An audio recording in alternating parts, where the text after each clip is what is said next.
Amber Nova, we're at an all-women's wrestling show in Fort Lauderdale at the Main Event Training Center.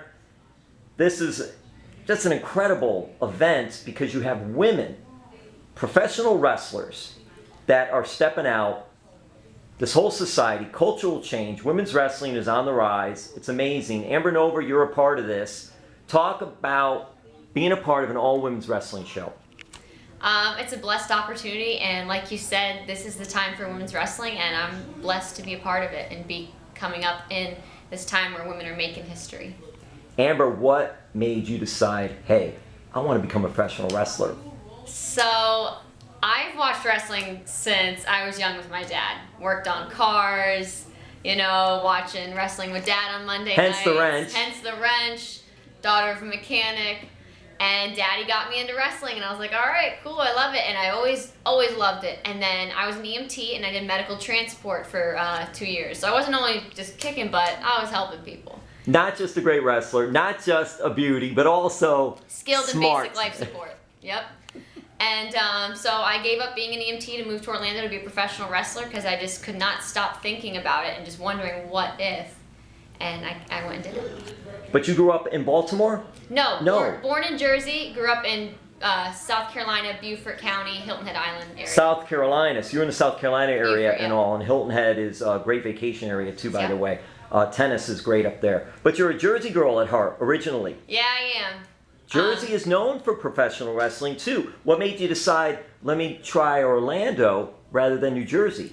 So WWE's Performance Center is here, located in Orlando, and Impact does their tapings. There's a lot more shows, local indie wrestling shows in Orlando, and that's where I knew that's where I wanted to be. You're migrating to Central Florida. How do you hear about the Team Vision Dojo? I researched a lot of local schools, and when I heard that, Larry Zbyszko, Scott Hall, these guys take part in trying to help people train, it really caught my eye, and I was like, that's it. Let's check it out. What has the training been like for you? And what did you think about it at first, not knowing really what was going to be happening? It's been great. It's been a great opportunity, great experience. Everyone's been, they've been really helpful, really kind. I'm grateful that I've been able to pick this up as best as I can, as fast as I can. I'm thankful that I've been able to do this and catch on pretty quick. Were you into sports growing up? Yes. What did you play? I played volleyball. I made varsity cheerleading freshman year. I was one of the only freshmen to make varsity, but cheerleading wasn't really my thing, but I was athletic enough that I made it, and I had some stuff, so I didn't stick with that too long. But do you think the volleyball and the cheerleading helped you when it came to pro wrestling? Maybe it helped my body a little bit, but I've always been very active. Honestly, active-wise, I like to paddleboard and do water sports. Now, you're seeing how we're at a good time for women's wrestling. Why do you think women's wrestling has become so popular these days? Women are given more opportunity. Just like Rosie the Riveter, paving our way, like helping us, showing the world that we can do it too. Rosie the Riveter. We can do it too. That's it. I'm not familiar with. So the bandana and the hair, that's me. Is that from auto? Is that from the car industry, Rosie the Riveter?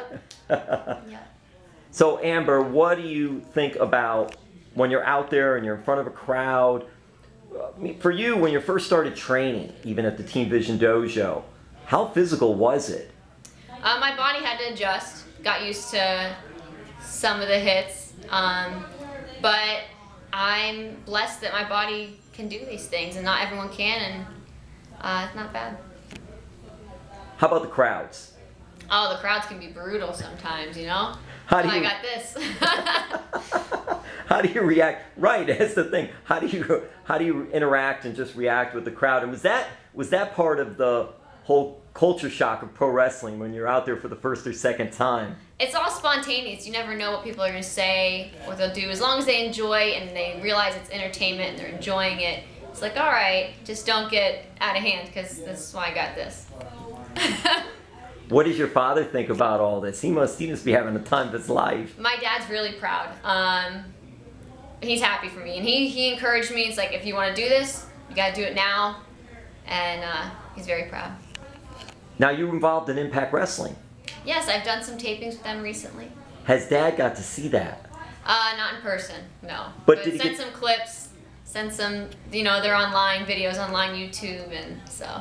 What was the reaction from him when there's this little girl and all of a sudden, whoa, she's gonna be on TV and all this? Really cool. He's really happy. He gets to see me. He thinks it's totally funny. He loves my character because it's part of him. Daddy's Girls is actually my dad's wrench. He let me borrow it. Amber, that's awesome. I think that's awesome with the wrench too. It's just an awesome thing. Okay, so we'll wrap it up with this: empowering women. How important is it for you to be a role model for other women, other girls, young girls, and what you're doing in society? It's extremely important. Females are not just idolized the way they used to be. Just like I was mentioning Rosie the Riveter, we can do it. I was an EMT. I was skilled in basic life support.